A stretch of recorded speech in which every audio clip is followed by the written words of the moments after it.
श्री स्वामी समर्थ. नमस्कार सर्वांना. श्री स्वामी समर्थ कृपा या माझ्या मराठी यूट्यूब चॅनलवर सर्वांचं मनापासून खूप खूप स्वागत.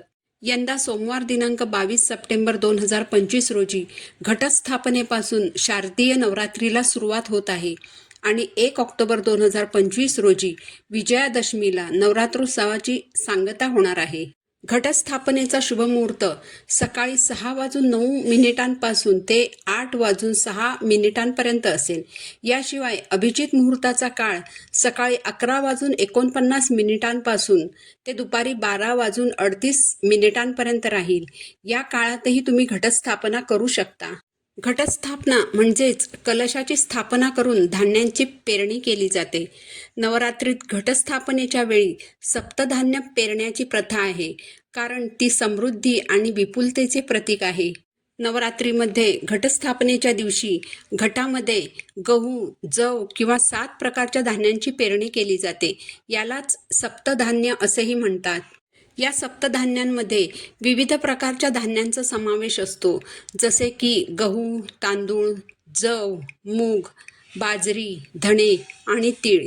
बऱ्याच घरांमध्ये देवीच्या मूर्तीच्या बाजूला धान्यांचे रुजवण घातलेलं भांडं किंवा घट ठेवला जातो. नवरात्रीच्या काळात घटातील रुजवणाला पालवी फुटते, जे समृद्धी, प्रजनन क्षमता आणि समृद्धीचे प्रतीक मानले जाते. धान्याची चांगली वाढ घरात सुखसमृद्धीचे संकेत मानली जाते. घटात रुजवण घालताना विशेष काळजी घ्यावी लागते.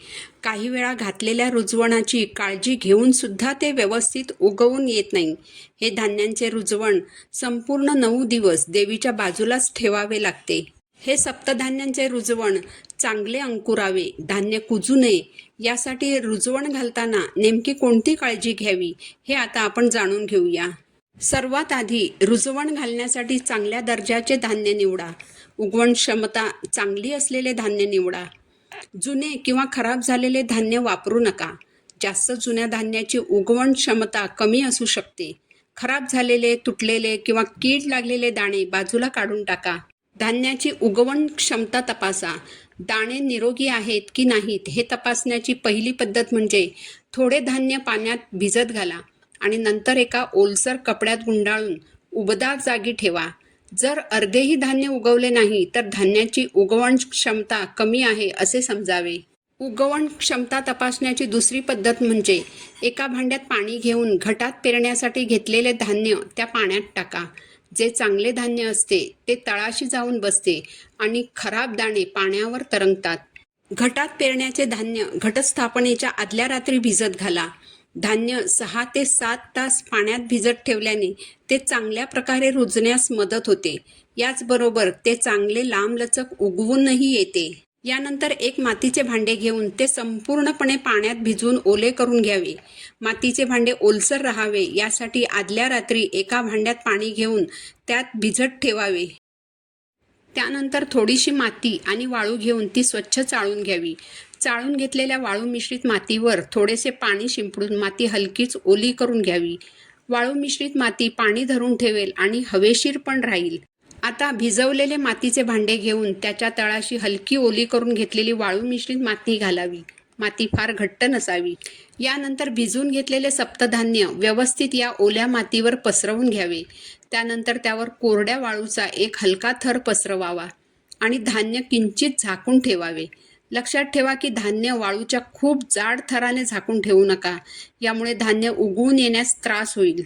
घटातील माती सतत ओलसर ठेवा, पण पाणी साठून राहणार नाही याची काळजी घ्या, कारण जास्त पाण्याने बुरशी वाढू शकते. धान्य उगवण्याच्या काळात माती कोरडी पडल्यास ते चांगले उगवणार नाही. त्यामुळे नियमितपणे ओलावा तपासा. घट अशा ठिकाणी ठेवा जिथे पुरेसा सूर्यप्रकाश मिळेल, पण थेट ऊन नसेल. घटातील हवेचा संचार चांगला असावा, ज्यामुळे बुरशी वाढणार नाही. रुजवणाला पाणी घालताना शक्यतो त्या पाण्यात 1 टेबलस्पून हळद मिक्स करून घालावी. असे हळदीचे पाणी रुजवणाला घातल्यास धान्य लगेच उगवून येण्यास मदत होते. त्याचबरोबर या रोपांचा रंग छान गर्द हिरवागार होतो. घटात नियमितपणे पाणी देऊन आणि योग्य ठिकाणी घट ठेवून तुम्ही धान्याची चांगली वाढ करू शकता. धान्यांच्या चांगल्या उगवणुकीने घरात सकारात्मक ऊर्जा आणि समृद्धी येते असे मानले जाते. अशा प्रकारे आपण नवरात्रीचे हे रुजवण घालताना काही छोट्या गोष्टींची काळजी घेतली तर ते चांगले उगवून येण्यास मदत होते. ही माहिती जर तुम्हाला उपयुक्त वाटली असेल तर व्हिडिओला लाईक करा, चॅनलला सबस्क्राईब करा. धन्यवाद. श्री स्वामी समर्थ.